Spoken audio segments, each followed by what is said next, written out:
Thank you, Mr. Chairman. Thanks for calling this hearing. Mr. Isacson, if I could just start with you. In March of 2024, you wrote, "The murder of a nursing student in Georgia has a lot of people on the right talking about migrant crime like it's an actual issue." That'd be Laken Riley you were talking about? Laken Riley was an unusual case. Yeah, here, let's have a look. Here's Laken Riley. Yes. Her murder, her horrific murder at the hands of this illegal migrant who was also unlawfully paroled in the United States. Her death, not an actual issue? It's a tragedy. But not an actual issue? Migrant crime is much less of an issue than U.S. citizen committed crime. Not an actual issue? Those are your words. Her death, not an actual issue. I just want to get, no, you say. Of course it's an issue. It's a tragedy. So what do you mean by your murder is an post? issue. It's not an actual issue, meaning we shouldn't be paying attention to it. Senate's wasting its time this week on the Laken Riley Act that would address the circumstances of her murder.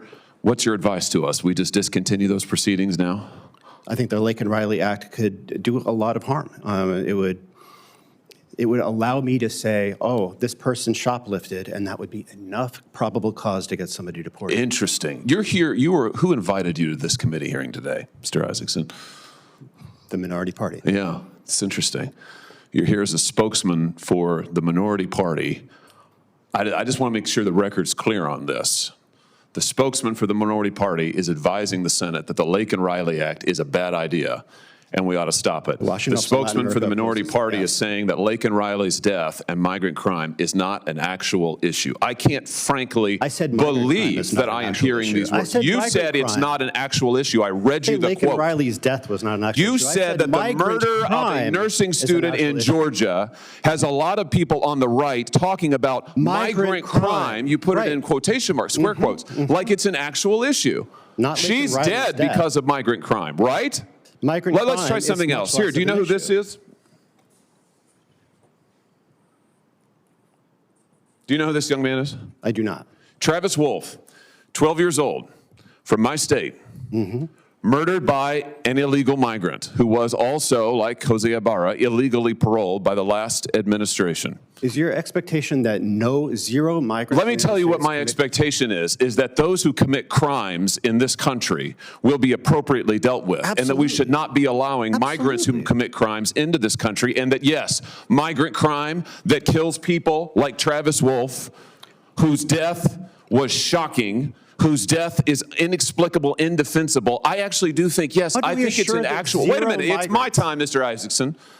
I actually think, and I want the record to be clear on this, that migrant crime is a real issue. I think the Laken Riley Act is absolutely necessary. In fact, I propose an amendment to the Laken Riley Act that will cover people like Travis Wolf.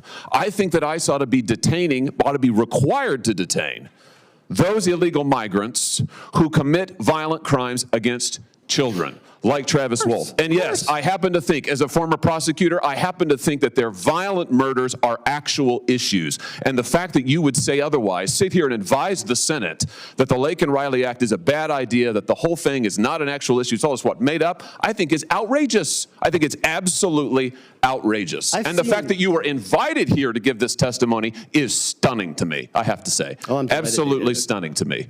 Mr. Cuccinelli, let me just ask you, something else that Mr. Isacson has said is that the Remain in Mexico policy was a program of death. A program of death. Is that your experience, having seen it implemented? A program of death? As part of implementing it, my answer would be no. It was quite the opposite. And as I said in my statement, that the deterrent effect for illegal aliens to come that was gained by the migrant protection protocols, Remain in Mexico program, prevented a lot more abuse, child abuse, abuse of women on the journey, and death along the way than any of the crimes that occurred addressed to the people where the people in Remain in Mexico were the victims.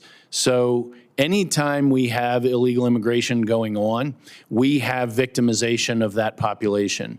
It would be my view, and I think the dollars play it out, especially as you've seen since 2019, that the idea that the cartels benefited from the Remain in Mexico program is relatively ludicrous compared to the alternative.